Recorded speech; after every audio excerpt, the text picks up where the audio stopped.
వెంటొస్తానన్నావు, వెళ్ళొస్తానన్నావు, జంటై ఒకరి పంటై వెళ్ళావు.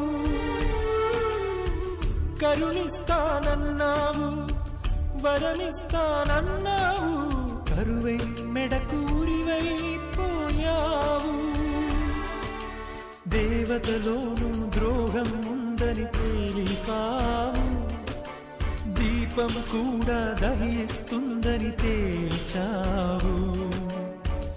ఎవరిని నమ్మాలి నన్ను తప్ప, ఎవరిని నిందించాలి నిన్ను తప్ప.